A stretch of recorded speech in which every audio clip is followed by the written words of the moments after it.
Kieth is my name. I was in the Navy. I started off as an ordinary seaman, second class, and finished up as a naval seaman.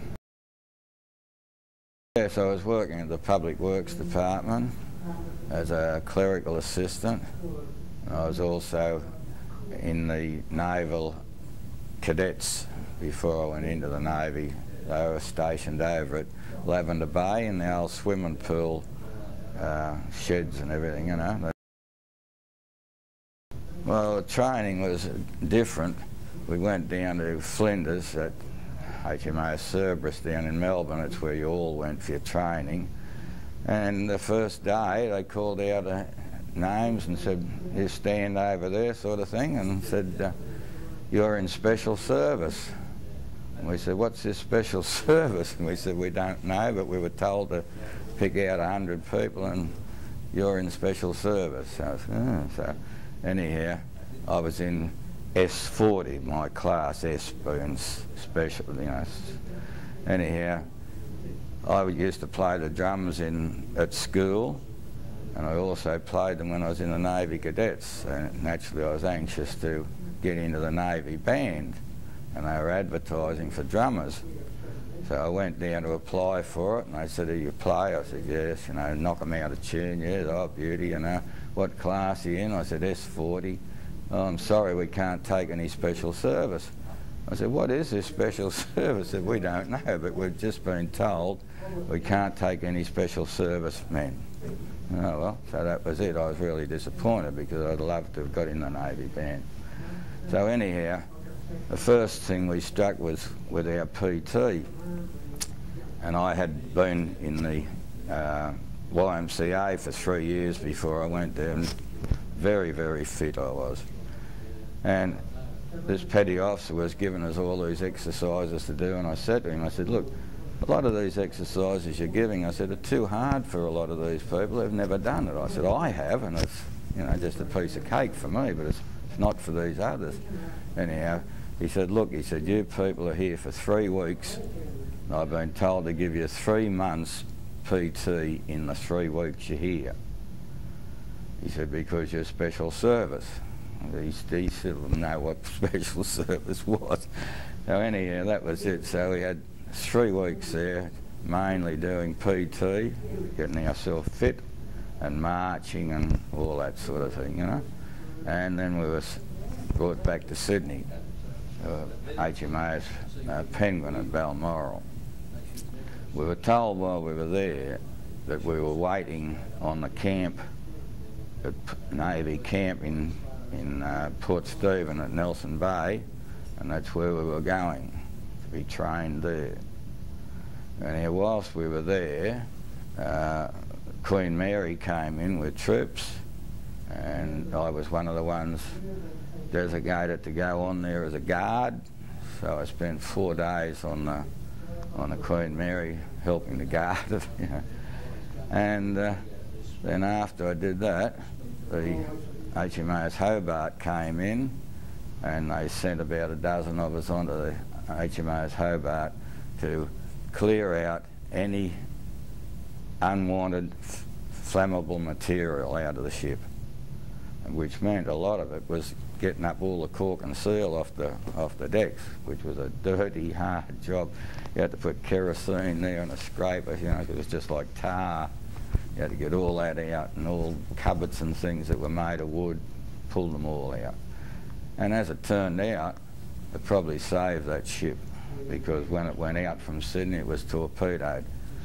And fortunately, you know, other than a few people in that actual part of the ship, which was the quarterdeck, were killed, but the rest of the crew and the ship was able to come back again for repairs, you know. So then our camp became livable for us up in Port Stephen. It was just all tin sheds. They weren't lined, and everything was sand. Anyhow, like when you'd get the winds, the sand would come in through the galvanised iron, you know, and it was all in your clothes, it was in your food, it was everywhere. It wasn't the best. So anyhow, what it was, we were being trained for Navy commandos. Nobody had heard of them, but that's what they were training us for. So anyhow, we were classed as number 3 beach party. That's the title they used to give us. And what we had to do was do all this unarmed combat, taking the barges, landing barges out, landing on the beaches, buoys, wharfs, on sand, all that type of thing. And then they had I think it was HMAS Australia came in with some troops, and we had the Yanks were coming straight from America to there. They had a camp behind us, and we used to train them, and then they'd go from there up to New Guinea or one of the islands, you know. And you know, we used to have to train them hard, because while we were training them hard, we were training ourselves, because we had to train them hard, you know. So that when you brought them into the beach in the barge, they had a big drop-down ramp on the front, and you'd have one bloke on the brake, and you'd pull it up and then hold it on the brake, so that as soon as you hit that beach, you'd let it go and the ramp would fall down, because then they'd have to rush out onto the beach. Well, as they were starting to go out, you were starting to wind it back up again, you know. But that was all to teach them that speed was the essence, you know, to get them out.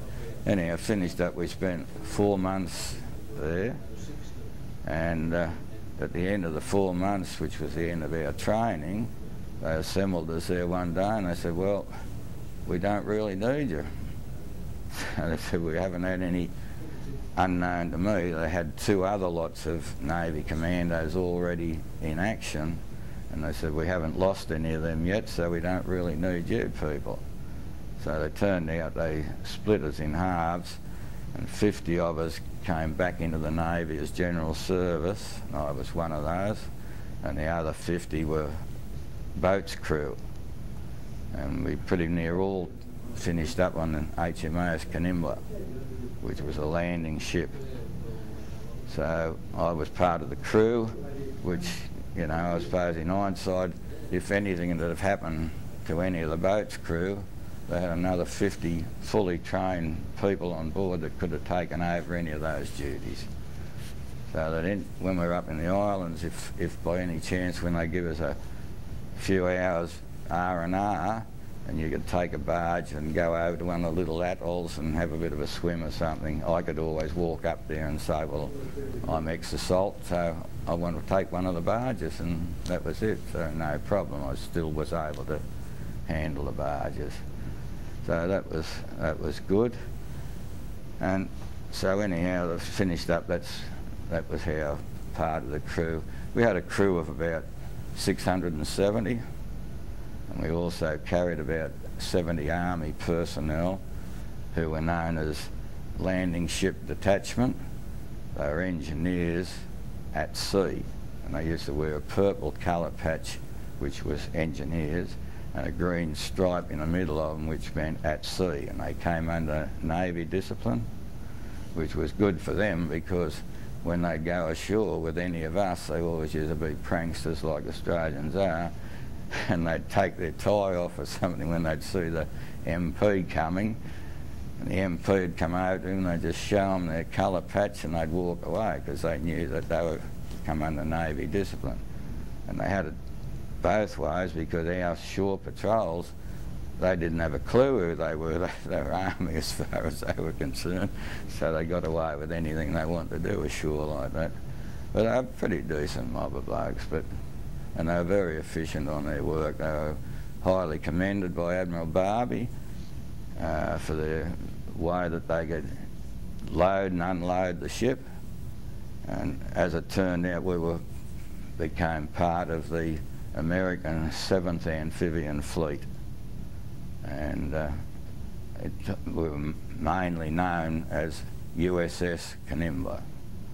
And we had to put an American number on the side of the ship, which was C-76, and our captain didn't like it being there. And what we used to do every time we'd paint near there, we'd cut in a bit on it to make it we started off that wide and it'd finish up down to about this wide, and then Admiral Barbie would get onto us and make us repaint it. We were a very fortunate ship.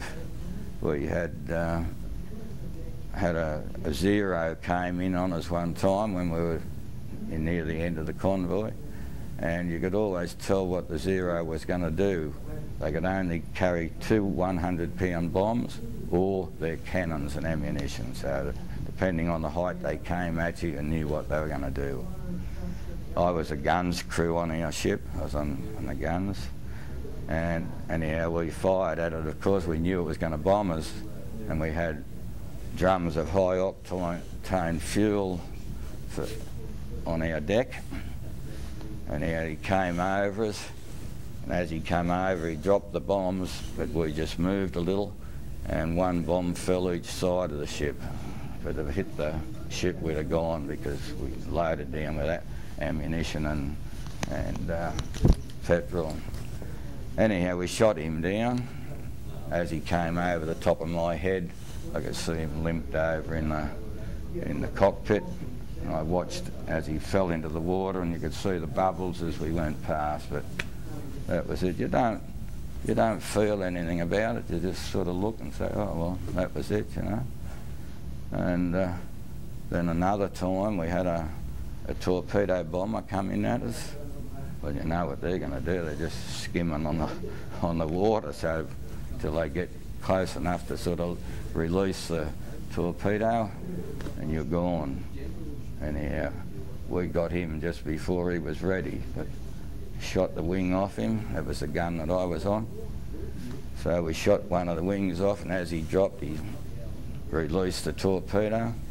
Fortunately, it went behind us, and it didn't hit any of the other ships. You could see them all diverting to keep out of its way, which they did, so nobody got hit. So, and then when we were coming back from one of the landings up in the Philippines, I walked out onto what they call the well deck, or the mooring deck, I'm sorry, out the back.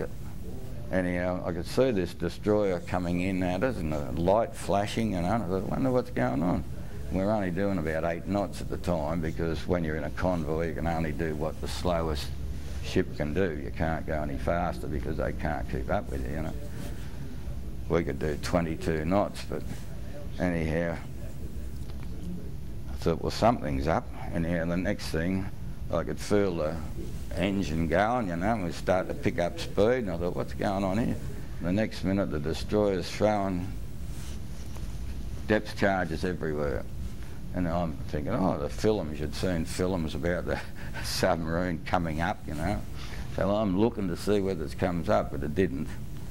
So anyhow, I thought, well, you know, you don't know whether that's the truth or not, whatever happens.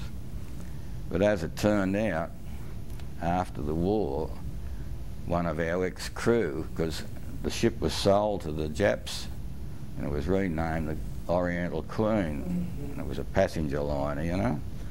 And one of our chaps, ex-Navy, went on it one time, and because he realised what ship it was, and he went up onto the bridge to see the captain, and he said, I was on this ship during the war. And he said, oh, you're in the Australian Navy? He said, yes. He said, well, do you remember when you were coming back from the Philippines and you had a submarine underneath you? And he said, yes. He said, well, I was the captain of that submarine. And our bloke said, gee whiz. He said, how did you get away? He said, they were throwing depth charges everywhere. He said, I laid on the bottom for an hour and a half. And our fella said to him, oh, you were lucky. Then he said, no, you were lucky, the Jap said. But really, if the Yanks had realised we carried depth charges on our ship ourselves, all we had to do was kick them off, a couple on the stern, just kick them off. He wouldn't have been so lucky then, he'd have been gone.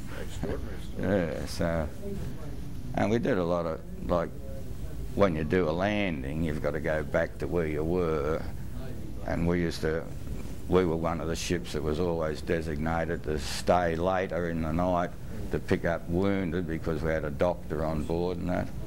And So we had a couple of hairy escapes from that, you know, because the Japs had come looking for us when you'd been there all day. We'd get there about 4 o'clock in the morning, and sometimes we wouldn't leave there till 9 o'clock in the night, so they knew we were there. But then, because every landing you make, you've got to do a reinforcement too, you know. Like we used to carry anything between about 12 and 1,500 troops on board. But then you'd have to go back to wherever you came from and pick up another lot and then take them back up to where you had made the landing to reinforce. So like doing 6 landings, we really did about 12 because it's the same sort of thing. We were up in Lingarn Gulf, anchored when kamikaze planes came over and hit the HMAS Australia. So we saw that just come straight down out of the cloud and boom in.